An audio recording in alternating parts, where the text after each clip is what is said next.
Sebelumnya, setelah Xiaoyan mendapatkan informasi dari Mo Qingluan mengenai keberadaan Feng Xian, lalu berdiskusi dengan Jingu, Jinxi berjanji pada Xiaoyan selama dia dapat menghilangkan racun api di tubuhnya, dia akan memberikan tempat terbaik dan menjamin Xiaoyan menerobos dozong di bagian terdalam kolam darah.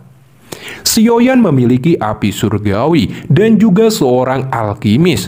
Tidak sulit untuk menghilangkan racun api ini. Kesempatan emas tidak boleh dilewatkan. Maka Xiaoyan berjanji pada Jinxi untuk membantunya mengobati penyakit itu. Kemudian 9 orang berdiri di lereng gunung mata surgawi. Mereka adalah Xiaoyan, Nalanyaran, Feng Qin'er, Wang Qian, Tang Yi, Mo Qingluan, dan 2 orang dari suku tikus, serta seorang pria berpakaian putih. Agar Nalanyaran mendapatkan kuanta kolam darah, Xiaoyan mengalahkan orang berpakaian putih itu dengan sekali pukulan kuat, menyebabkan orang itu terluka parah. Kemudian energi seperti pilar di mulut gunung mata surgawi berfluktuasi, yang menandakan kolam darah telah terbentuk. Feng Qin'er dan yang lainnya segera menyerbu untuk menyerap energi kolam darah setelah menerima aba-aba dari Jinxi. Sebelum Xiaoyan memasuki kolam darah, dia menasehati Nalanyaran. Ingat, jangan terlalu jauh ke dalam kolam darah gunung surgawi. Meskipun kamu belum mencapai puncak Dohuang, itu masih sangat bermanfaat. Kamu juga tidak perlu menungguku keluar dari kolam darah. Aku mungkin membutuhkan waktu yang cukup lama. Nalanyaran berkata, terima kasih banyak. Jika kamu ingin bertemu guru di masa depan, kamu bisa pergi ke Sakte Bunga. Setelah mengucapkan itu, Nalanyaran langsung melesat memasuki kolam darah. Xiaoyan termenung sejenak dan juga terjun ke kolam darah. Di tempat lain, reputasi para jenius dari 4 paviliun memiliki keunikan tersendiri. Mo Qingluan memutar tubuhnya dengan kecepatan tinggi, memanfaatkan Douqi atribut angin untuk menahan racun api dan menyerap energi kolam darah. Tang Yi melemparkan pedang terbangnya untuk menyerang proses Wang Qian menyerap energi. Pedang itu dirancang khusus untuk menahan Douqi atribut gelap. Hal itu membuat Wang Qian tidak senang. Tapi atribut kegelapan juga dapat menahan beberapa racun api di sini. Meski tindakan Tang Yi membuat Wang Qian marah, dia masih mengesampingkan emosinya. Lalu keduanya juga mulai menyerap energi kolam darah. Sebagai rival terbesar Xiaoyan, Feng Qin'er juga tidak mudah.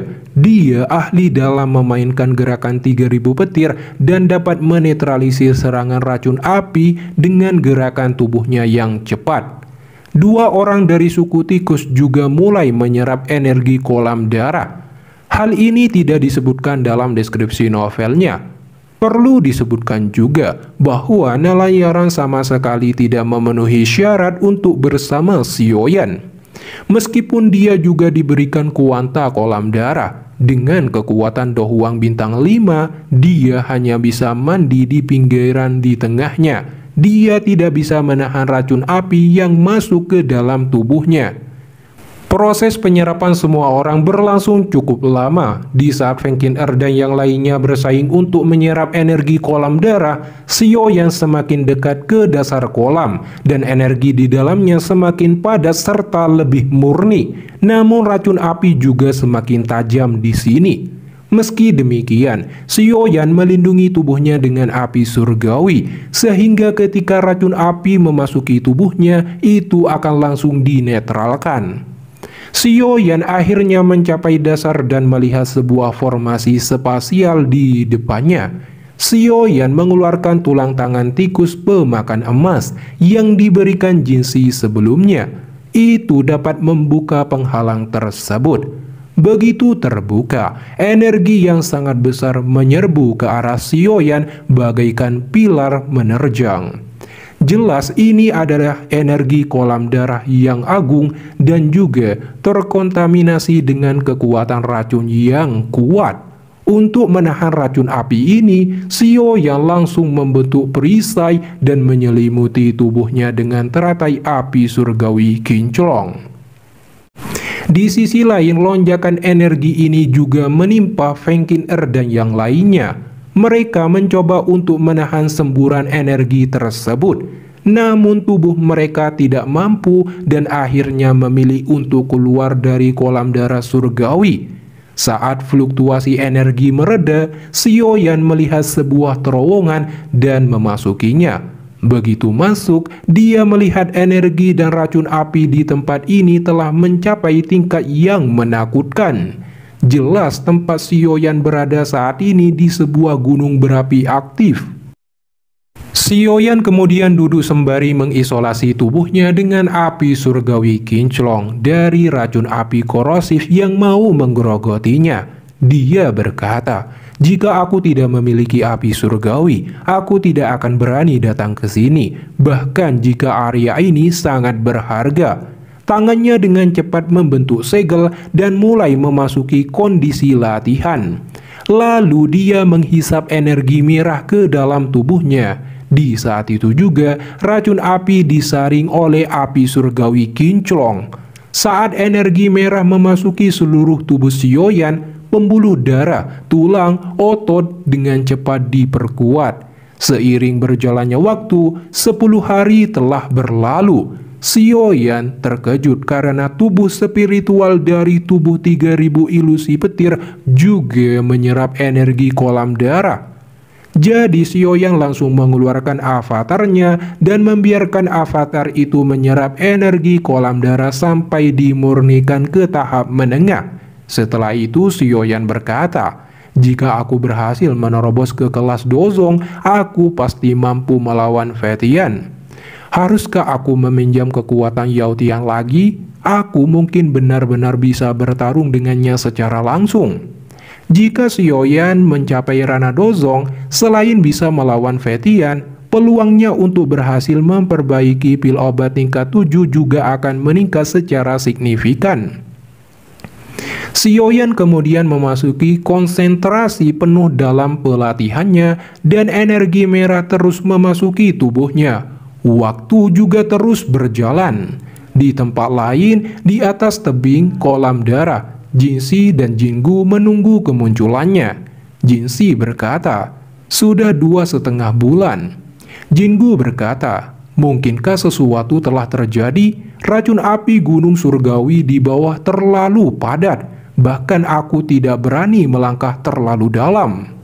Seharusnya tidak demikian. Meskipun racun api gunung surgawi sangat ganas, itu tidak menimbulkan banyak ancaman bagi api surgawi. Jinsi menggelengkan kepalanya dan berbicara dengan suara yang dalam. Selama 2,5 bulan ini, gelombang energi dari pegunungan mata surgawi secara bertahap menjadi tenang. Feng Qin-er dan yang lainnya telah pergi. Nalayaran tidak mempunyai pilihan setelah 2 bulan menunggu Sioyan, dia juga pergi. Dengan kata lain, hanya Sioyan yang tersisa di kolam darah. Setelah merenung sejenak, Jinsi mulai resah dan berkata, "Jika masih belum ada berita hari ini, aku akan memasuki kolam darah dan melihat apa yang telah terjadi." Bagaimanapun, dia masih membutuhkan bantuan Sioyan untuk mengeluarkan racun api di tubuhnya. Namun tiba-tiba guncangan terjadi dan energi hijau yang diselimuti petir menjulang tinggi seperti pilar muncul, membuat Jinsi dan Jingu terkejut. Aura ini sepertinya tidak seperti level seseorang yang baru saja naik ke kelas Dozong. Jingu berkata, "Benar, aura ini tidak kalah dengan Dozong bintang biasa." Namun, seseorang tidak dapat mengesampingkan penjelasan dari aura seseorang yang mencapai puncaknya saat menerobos. Mungkin secara bertahap akan berkurang setelah terobosan selesai, Jinsi menjawab. Begitu energi terpancar mereda, sosok Sioyan berdiri di langit dan menutup mata terlihat. Tidak ada sayap douci atau sayap tulang muncul di punggungnya. Dia menginjak di udara adalah indikator unik dari seorang elit Dozong. Pada saat ini, keseluruhan aspek kekuatan Sioyan meningkat drastis. Bahkan segel api surgawi tulang dingin yang sebelumnya tidak ada aktivitas, sekarang kekuatan spiritualnya menjadi sensitif dan bisa merasakannya. Sioyan mulai menjelajahi jejak spiritual itu dan akhirnya memasuki cabang aula di mana Yalau dikurung. Dengan ekspresi sedih, Sioyan melihat Yalau lagi dan berkata, "Guru, murid ini tidak berbakti." Merasakan kedatangan Sioyan, Yalau berkata, "Anak kecil, kamu sudah melakukannya dengan cukup baik. Mampu merekrutmu sebagai muridku adalah hal yang terbaik selama ini."